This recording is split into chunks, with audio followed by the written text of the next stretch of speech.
नमस्कार सभी को। मैं doctor Neha, practicing doctor at Bharat homeopathy. आज के इस वीडियो में हम बात करेंगे कि पेशेंट्स कैसे अपने क्रिएटिनिन को घर बैठे ही धीरे धीरे कम कर सकते हैं बिना किसी दवा के। नेचुरल तरीक़ों से आप क्या टिप्स फॉलो करें कि आपका क्रिएटिनिन धीरे धीरे कम होने लगे। इसके लिए आपको समझना पड़ेगा क्रिएटिनिन क्या होता है और शरीर में कैसे बनता है। क्रिएटिनिन एक तरीके का वेस्ट प्रोडक्ट होता है।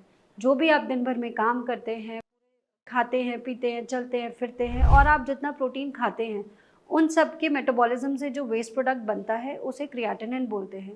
आइडियली अगर शरीर सही काम कर रहा है तो ये वेस्ट प्रोडक्ट आपकी किडनी पेशाब के रास्ते बाहर कर देती है। तो आप जब रिपोर्ट कराते हैं तो आपका जो क्रिएटिनिन होता है वो नॉर्मल आता है। क्रिएटिनिन की नॉर्मल रेंज लगभग 0.4 से लेकर, जो कि नीचे की वैल्यू होती है, नीचे की वैल्यू 0.4, 0.6 कुछ भी हो सकती है, जहाँ से आप टेस्ट करा रहे हैं उस पर डिपेंड करता है। और ऊपर की वैल्यू अपर लिमिट 1.1, 1.2, इनफैक्ट मैंने देखा है 1.4 भी हो सकती है। तो आप जिस लैब से टेस्ट कराते हैं अपनी वैल्यू उसी रेफरेंस रेंज में चेक करिए। अगर आपकी क्रिएटिनिन की वैल्यू इससे ज़्यादा बढ़ी हुई है, 2 है, 3 है, 4 है, 5 है, तो ये दिखाती है कि आपकी किडनी सही से काम नहीं कर रही है, वो स्टेज 3, 4 या 5 में पहुंच चुकी है। जितना ज़्यादा क्रिएटिनिन होता है उतना ज़्यादा आपको बॉडी में लक्षण महसूस होंगे और उतना ज़्यादा किडनी डैमेज वो रिफ्लेक्ट करती है। अब अगर आप चाहते हो कि घर बैठे ही आपको ये वैल्यू कम करनी है तो आपको कुछ टिप्स फॉलो करने हैं।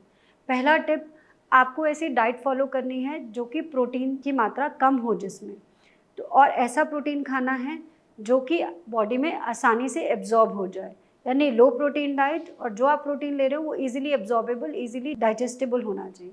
सबसे पहले आपको बंद कर देना है नॉनवेज, जितने भी आप अगर आप आइटम्स खाते हो, मीट है, मच्छी है, एग्स हैं, तो आप ये बंद कर दीजिए।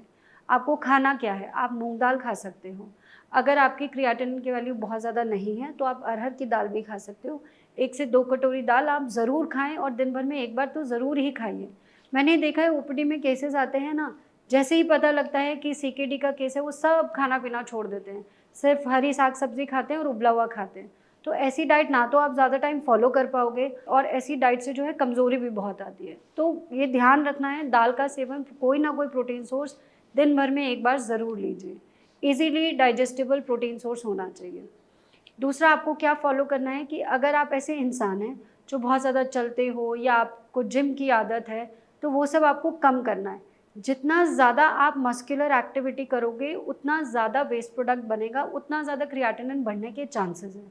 तो जिम करते हैं, बहुत ज़्यादा चलते हो, दौड़ते हो, या ऐसी लाइफस्टाइल है जहाँ पे आपका शारीरिक काम बहुत है, तो वो आपको कम करना है। Less of muscular activity. तीसरा आपको ध्यान रखना है, आप ऐसी लाइफस्टाइल जिए जो कि इन्फेक्शन फ्री हो। अब आप इन्फेक्शन से कैसे बच के रह सकते हैं?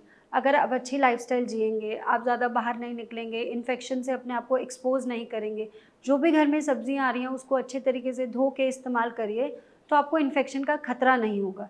इन्फेक्शन का खतरा नहीं होगा तो जो भी एंटीबायोटिक्स इंटर्न हमको देनी पड़ती है, फीवर होगा तो हमें पीसीएम भी देना पड़ेगा, दूसरी एंटीबायोटिक्स भी देनी पड़ेगी, तो वो नहीं देंगे तो क्रिएटिनिन बढ़ेगा नहीं, धीरे धीरे कम होने लगेगा। तो रिस्क ऑफ इन्फेक्शन जितना हो सके उसका कम रखिए।